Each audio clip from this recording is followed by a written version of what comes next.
A loud man mistakes silence for weakness until the quiet man stops walking away.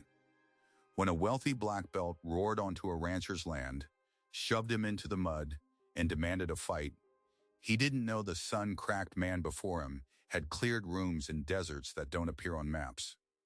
The rancher never threw a punch. He simply locked the man's shoulder to the edge of dislocation and let him whimper. But the real fight arrived 2 days later when his black belt family came for revenge. His neighbors knew him as a weathered man who fixed his own fences and rarely raised his voice above the cattle. His name was Elias Cole, and on paper he was nobody, a quiet rancher, a widower, a man who paid his taxes in cash. But the paper record didn't show the 12 years before the ranch, the operations in places too unstable for maps, or what his hands had done to survive. So when the Black Belt family pledged to destroy him, they didn't provoke a man. They awakened a weapon that had prayed it would never be needed again. To understand how all three of them ended up crawling off his land, you have to go back to the fence line that started it all. The ranch was called the Arrowhead, 640 acres of mesquite, brittle grass, and a creek that only ran in winter. Elias Cole had bought it 8 years earlier with a cashier's check and a handshake. He did not host barn raisings. He did not attend church potlucks. He paid his 2 teenage hands well, taught them how to read weather, how to hold a fence post, and how to treat a calf with bloat at 2 in the morning. But he never talked about the years before the ranch. The boys, Jesse and Miguel, were local kids whose home lives had left them rough around the edges. They thought they knew what hard work was. Then they watched Elias lift a full-grown steer panel by himself. They learned to recognize the way he scanned the horizon every time a vehicle turned onto the county road. They called him Mr. Cole. But every morning before sunrise, Elias walked the fence line. He checked for breaches, for cut wire, for the tracks of coyotes and men. It was not the habit of a simple rancher. It was the discipline of a man who had once learned that the first sign of an attack was rarely loud. The problem started when the failing spread to the east finally sold. The old owner had been a bankrupt alfalfa farmer who let the land go to seed and the fences collapse. For years, Elias had kept the boundary clear at his own expense, not out of charity. But because a broken fence meant his steers would wander into a dry creek bed and break their legs. Then the new owner arrived. His name was Preston Vale. He was 33, a third-degree black belt in Brazilian Jiu-Jitsu, and the heir to a family that owned a chain of martial arts academies in 3 states. He had never raised cattle. He had never fixed a fence. But he had a plan. He would turn the old spread into a private combat retreat, a place where wealthy clients paid $5,000 a week to train with the famous Vale family. The property was perfect, except for one thing. The access road he wanted ran straight along the shared boundary, and Elias Cole's fence, in his opinion, was 6 feet too far east.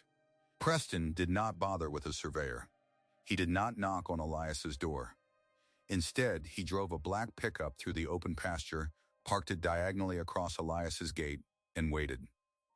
It was a hot afternoon in late July. The air smelled of dust and creosote. Jesse and Miguel were mucking out the corral when the truck came up the ranch road too fast, throwing a plume of red dirt behind it. Elias was in the barn, trimming hooves. He heard the engine idle, then stop. He set down the farrier knife and walked out into the sun. Preston Vale stood at the gate.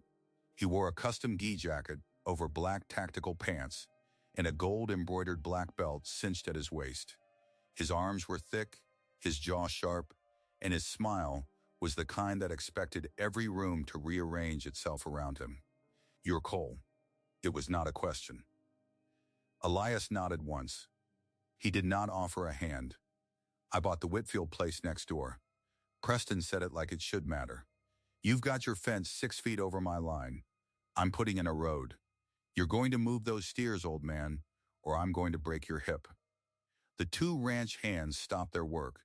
Jesse was 16 and had a temper like a struck match. Miguel was 15 and still learning that not every insult required an answer. They watched from behind the corral rails, their faces pale. Elias did not raise his voice.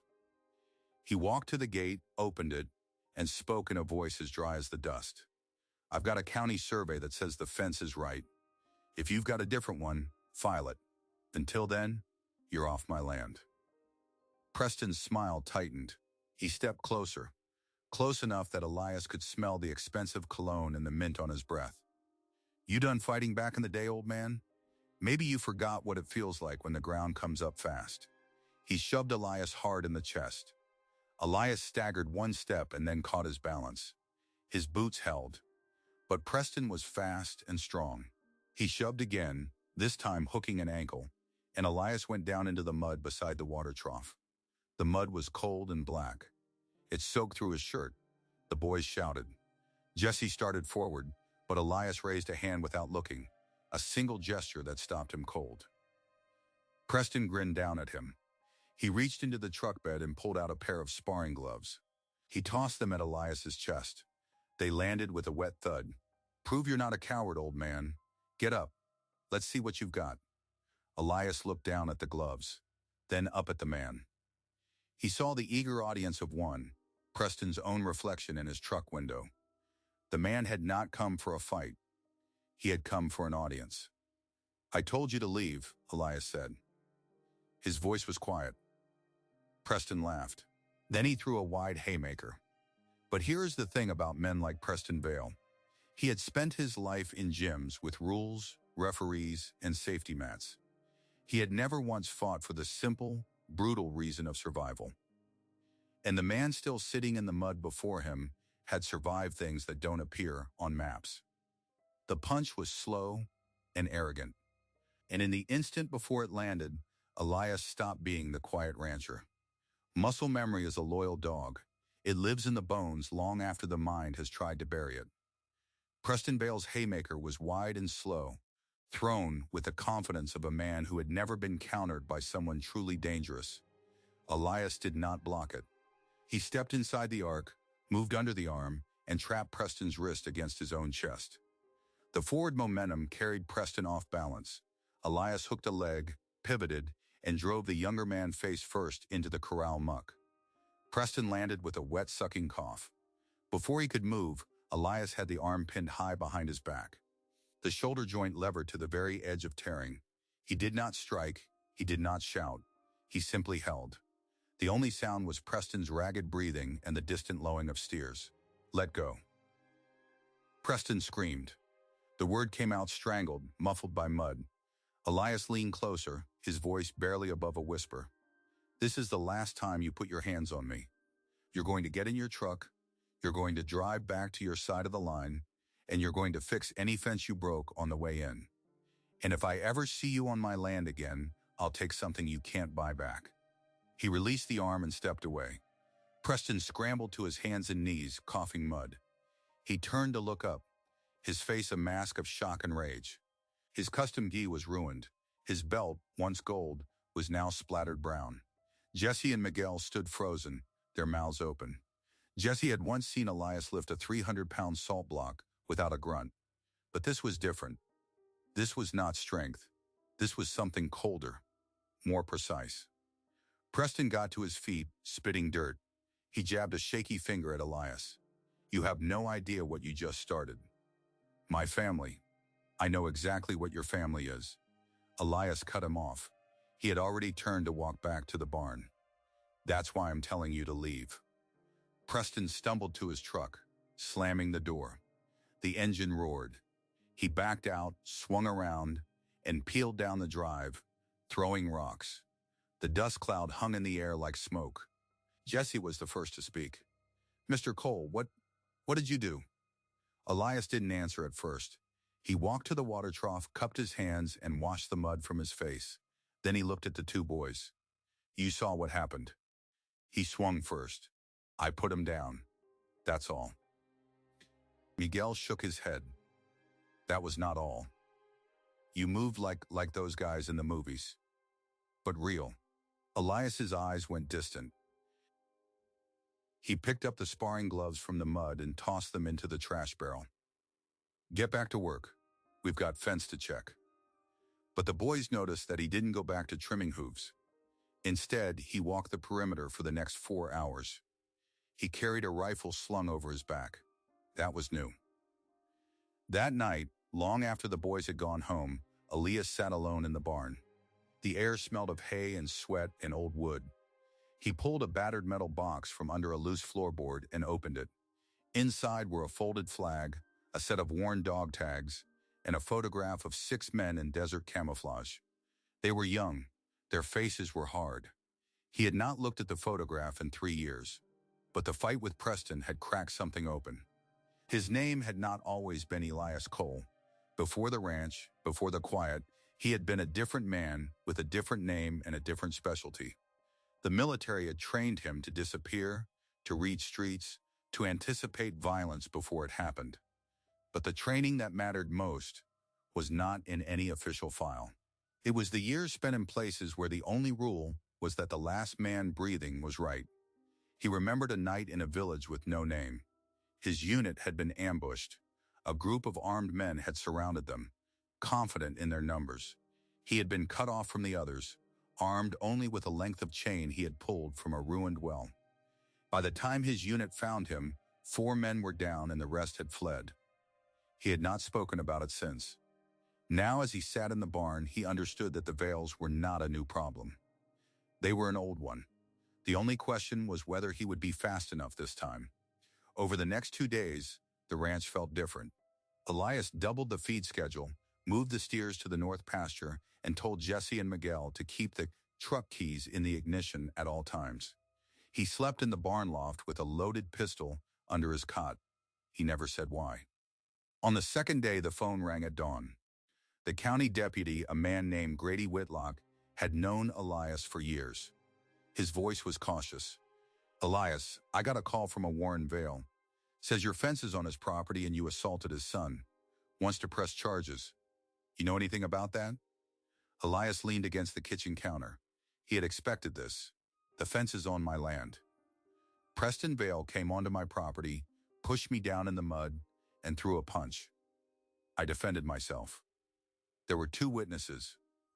Are they minors?" "Jesse and Miguel are teenagers, yes," Deputy Whitlock sighed. "Listen, Elias, Vale's got money. He's already hired a lawyer. I'm telling you as a friend, you might want to file a report first." "I'll come in today," Elias said. And he did. But the report did not calm things down. That evening, a black SUV with tinted windows drove along the county road, slowing as it passed Elias's gate.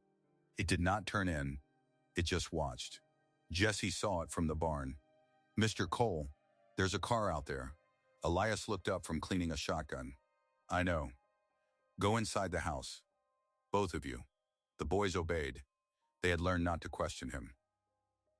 That night, Elias sat on the porch in the dark, a rifle across his knees.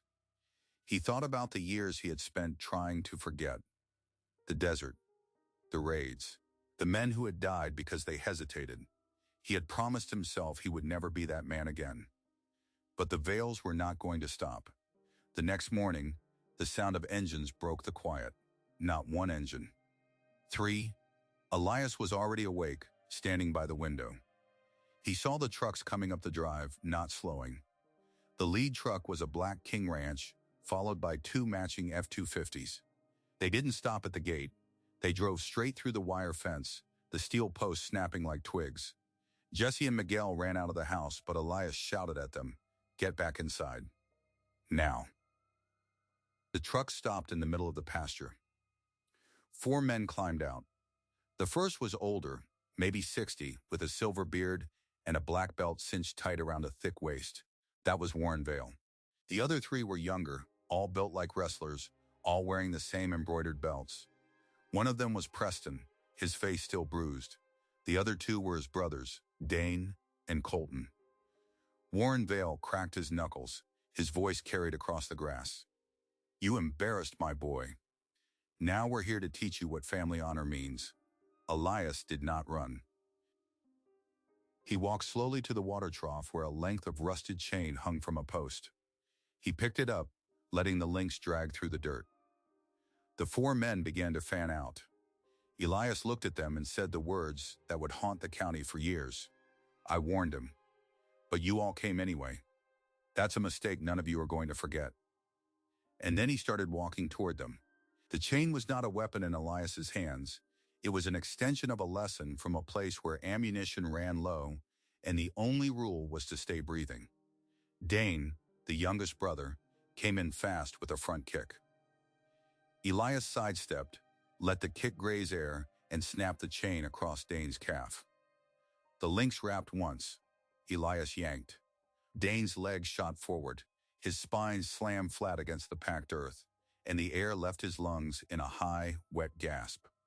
Colton came next, swinging wide. Big, heavy blind, Elias caught the wrist, looped the chain around the forearm, and twisted. The dry pop of bone was quieter than Colton's scream. He dropped to his knees, cradling the arm, and for the first time looked at Elias not as a target, but as a force. Warren Vale had spent 30 years teaching men to bow and call him sensei. He had never once been in a fight where the other man wasn't afraid. He charged with a shout, arms wide, aiming to tackle. Elias dropped the chain, met the charge with a knee to the solar plexus, then drove an elbow hard into the back of Warren's neck. The old man went down face first into his own shadow and did not get up. Preston stood frozen beside the open truck door, one hand on the latch. His face was the color of old milk. Elias turned to him, picked up the rusted chain, and let the links rattle as he walked. You don't get to leave until the fence is fixed. Preston tried to run. He made it 3 steps before the chain whipped out and wrapped around his ankle. He pitched forward, landing hard on his chest, and Elias dragged him back across the dirt by the leg. Preston clawed at the ground, his custom gi tearing, his gold-embroidered belt snapping under his own weight. He looked up with eyes that finally understood. It took them 3 hours. Preston and Colton strung barbed wire with trembling hands, while Dane held post with his good arm, and Warren sat in the truck with a cloth pressed to the back of his skull. Jesse and Miguel watched from the porch, silent. Elias stood in the sun with the chain draped over his shoulders, never once raising his voice. When the last staple was driven, Elias pointed toward the road. Now get off my land, and remember what I told you. They left slowly, the trucks grinding over the broken fence posts they had destroyed. The dust settled. The steers moved back into the south pasture, lowing as if nothing had happened. Jesse finally spoke. Mr. Cole, are you okay? Elias looked at the boy. No, but I will be. Go home. Lock the doors. Don't talk about today. The boys nodded and left. Elias walked the fence line until dark, then slept in the barn loft with a rifle across his knees. He knew men like the Vales. They did not lose quietly. The next morning, Deputy Grady Whitlock called again. His voice was thinner now, more careful. Elias, I've got a complaint from Warren Vale. He says you ambushed him and his sons with a deadly chain on your property. They're calling it attempted murder. Elias rubbed his jaw. They drove through my fence. They were 4-on-1. I defended myself. I know that, but they've got statements from all 4 saying you attacked them without provocation, and Preston filed an earlier report saying you assaulted him first. Whitlock paused. They've got a lawyer, Elias, a good one. And they've got the county prosecutor's office interested. Elias looked out the kitchen window. A black SUV was parked on the county road again. So what are you telling me? I'm telling you to get a lawyer. And maybe don't be alone for a few days. Elias went to the station that afternoon. He gave a statement, signed the report, and mentioned the game cameras he had installed after Preston's first visit. But the deputy's hands were tied. The county attorney, a man named Boyd Calloway, played golf with Warren Vale every Thursday. Within hours, the narrative had shifted. Elias was not a victim, he was a suspect. But being alone was exactly what Elias needed. He did not go to a lawyer. Instead, he went to the barn. Under a loose floorboard beside the metal box, he pulled out a black waterproof case. Inside were 3 small wireless cameras, a solar charger, and a satellite phone he had not powered on in 4 years. The day after Preston's first visit, he had placed the cameras along the fence line, not because he expected the fight, but because his old mind never stopped running threat assessments. One camera had been trained on the gate, another on the fence line, the third on the water trough. The footage from the day the Vales arrived was complete. It showed the trucks crashing through the fence.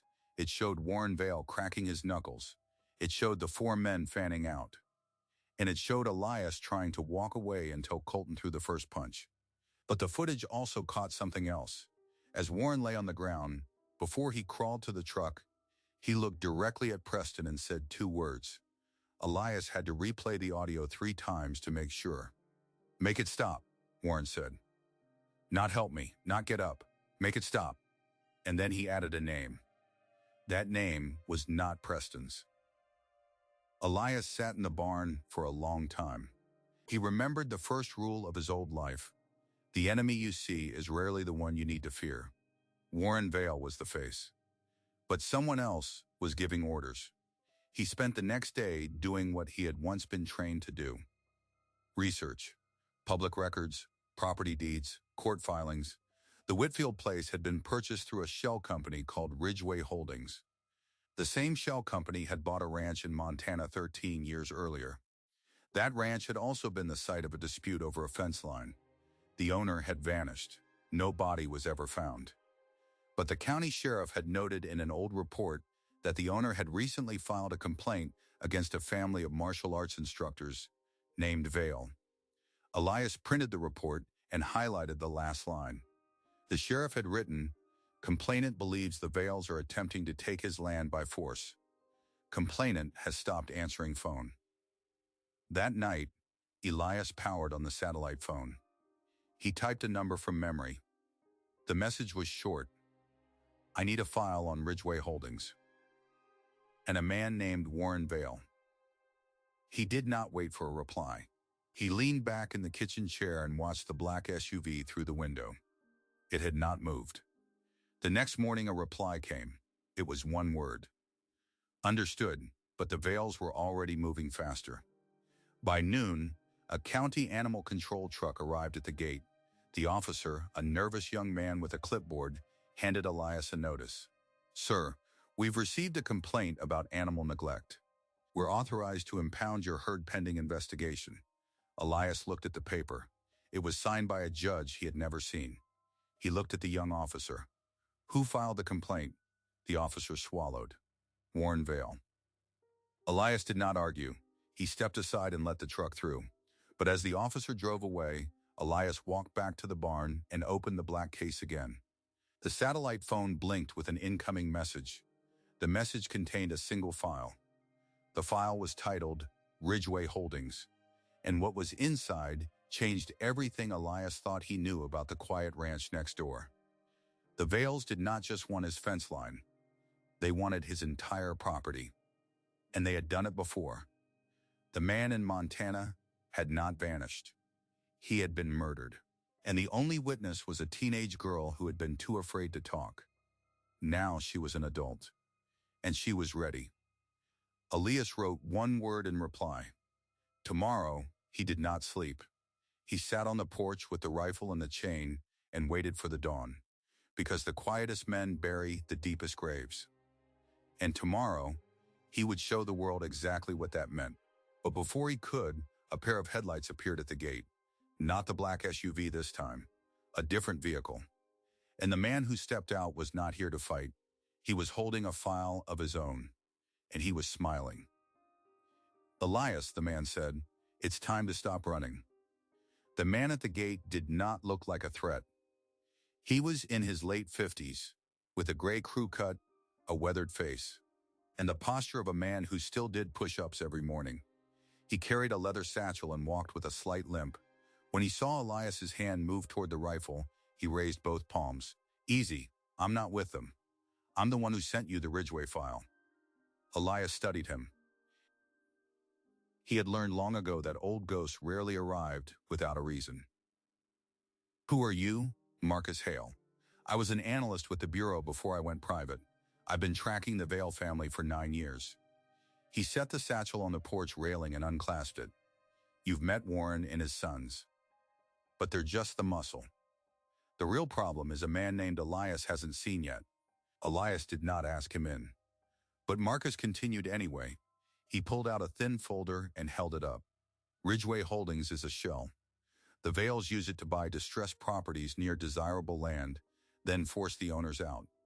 In Montana, it was water rights. The rancher found out too late. He was killed, and his daughter watched from the hayloft. She was 16. Hannah? Marcus opened the folder. Her name is Hannah Rourke. She's 24 now. She contacted me 2 years ago, but she was too scared to go on record. Then the Vales tried to buy your place through a front. You didn't sell. That's when they decided to push harder. He looked at Elias with something like respect. You're not like the others. Most people get scared and leave. Elias crossed his arms.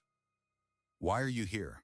Because you have the footage, and I have the timeline. Together, we can give the FBI enough to arrest the whole family. But we need Hannah to testify, and she needs to know you'll stand with her. Elias looked down the road. The black SUV was gone. The night was quiet. He thought about the boys, about the steers, about the fence line. Where is she? Safe, but she won't come here unless you ask her yourself. She knows your past. Not the whole thing, but enough. She wants to meet the man who put 4 black belts on the ground with a chain. Elias turned and walked inside. He did not close the door. Marcus followed. They talked for 2 hours. Marcus laid out the evidence, bank records linking Ridgeway Holdings to Warren Vale's personal accounts, a forged survey that had been quietly filed in 3 counties, and a pattern of harassment going back a decade. But the strongest piece was the game camera footage from Elias's land, which showed Warren ordering his sons to make it stop, and then a name that was not Preston's. That name was Gordon Vale, Warren's older brother, who ran the family's largest academy in Dallas and had political connections in 2 states. He had never set foot on Elias's property, but he was the one pulling the strings. Elias nodded slowly. So what's the plan? Marcus pulled out a satellite phone, the same model as Elias's. We give the Bureau everything. But first, you need to meet Hannah. She has a piece of evidence no one else has seen. 2 days later, Elias stood in a diner on the edge of a town he had never visited. He wore a ball cap pulled low and kept his back to the wall. The woman who walked in was small, with red hair and freckles, but her eyes were old. She sat across from him and slid a manila envelope across the table. My father kept a ledger, she said quietly. Before he died, he wrote down every conversation with the Vales, dates, threats, bribes, and he hid a copy in the caprock. I have it. It proves Gordon Vale ordered the murder. Elias opened the envelope. The handwriting was cramped, but the words were clear. Gordon Vale had promised to make the Montana rancher disappear if he didn't sign over the water rights. The ledger was dated 3 days before the rancher was killed. Why didn't you go to the police? Elias asked. Hannah's jaw tightened. The first deputy I told was found dead 2 days later. I ran. I've been running ever since. Elias looked across the table at the fear in her face. He recognized it. He had seen it in the mirror. You don't have to run anymore. She shook her head. You don't understand. They've got people everywhere. Local cops, county judges, even a state senator. If I testify, they'll kill me. Elias leaned forward. Then we make sure they can't. The next week was the most dangerous of Elias's new life. He and Marcus moved at night, meeting with a federal prosecutor in a parking garage, handing over the footage, the ledger, and the financials. The prosecutor, a woman named Reyes, was skeptical at first. Then she saw the video of Warren Vale ordering the hit. She took the case. But the Vales had ears in the county. The day before the indictments were to be sealed, a black SUV followed Elias from town. He lost it on a dirt road, but not before 2 rounds hit the rear fender of his truck. That night, he sat in the barn with the chain across his knees. Jesse and Miguel had been sent to stay with Deputy Whitlock, who had quietly switched sides when he saw the game camera footage. The county was waking up. The next morning, federal agents arrested Warren, Preston, Dane, and Colton at their academy in Austin. Gordon Vale was pulled over on a highway outside Dallas with a briefcase full of cash. The county attorney, Boyd Calloway, resigned within hours. The animal control order was voided. The fence line stayed exactly where it had always been. But the story did not end there. The final surprise came 3 days later when a federal geologist knocked on Elias's door. He explained that a routine survey of the area, triggered by the Vale investigation, had discovered a large underground aquifer beneath the Arrowhead. The water rights were worth millions. If the Vales had succeeded in taking the land, they would have controlled the water for 3 counties. Elias listened, then shook his head. "I didn't even know it was there." The geologist shrugged. "That's why they wanted it. They knew before you did." Elias looked out over the south pasture. The steers were grazing. The wind moved through the mesquite. He thought about the years he had spent trying to hide, trying to forget. The land had kept him grounded. Now it had made him a target. But it had also made him a survivor. A week later, he and Hannah stood at the gate. The Vale's trucks were gone. The broken fence posts had been replaced with new steel. Deputy Whitlock was back on patrol, and the county prosecutor's office had been cleaned out. Hannah looked at Elias. "What now?" He breathed in the dry air. "Now we live quiet. And we watch the fence line." She nodded. For the first time in years, her shoulders relaxed. But behind them, a black SUV idled at the end of the road. Elias saw it, but he did not reach for the rifle. He knew that after today, the world would know the truth about the Vales. And the quietest men bury the deepest graves. But they also plant the first seed. The seed of a story that would soon be told in every county from Austin to the Montana Highline. And Elias Cole, the man who had once fought in deserts without names, was finally done running. Now, he was standing. And he was not alone. Here is the truth that never makes it onto a property deed or a police report.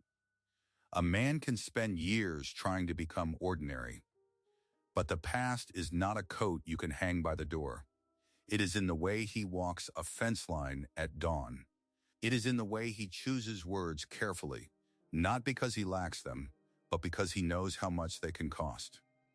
Elias Cole never wanted the fight. He wanted the same thing most quiet people want: a small patch of land, a few honest chores, and the chance to sleep through the night without hearing old sounds in his head. But the Vales looked at a weathered rancher and saw weakness. They saw an old man standing alone in the mud. They didn't see the years of survival, the muscle memory, or the cold discipline that waits underneath the surface of certain men like water under ice. That is the mistake that undid them. Not a single punch or a rusted chain, but their inability to recognize that loudness is not strength.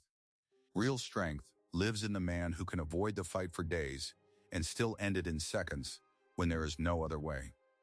Hannah Rourke found something she had lost: a reason to stop running. The Vales found something they could not buy: consequences. And Elias found something he had never expected in all his years of hiding. He found that the land he had bought to disappear on had made him visible again, but this time on his own terms. In the end, the fence held. The aquifer below the Arrowhead remained his, although he still says he never cared about the water. What he cared about was the right to live without looking over his shoulder. That is a right no surveyor can mark and no judge can fully return. But sometimes it can be won back with a chain, a camera, and the refusal to be run off land that is rightfully yours. The quietest men bury the deepest graves, but they also plant the deepest roots. And when you see a man like Elias Cole sitting on a porch in the evening, watching the light change, do not mistake his peace for surrender. That peace is a hard-won victory, and it has teeth. If this story stayed with you, then maybe you have known someone like Elias. Someone who never raised their voice and yet made a room safer just by being in it. Or maybe you have seen the opposite: an arrogant person who learned too late that silence is not the same as fear. Tell us in the comments below. If you believe the quiet ones deserve to have their stories told, hit like and share this video with someone who needs to hear it. And subscribe so you don't miss the next story about the people the world underestimates until it can't anymore. The ranch is still there. The fence is still standing. And somewhere beyond the mesquite, a man is walking the line before sunrise, like always. Only now, the county knows his name.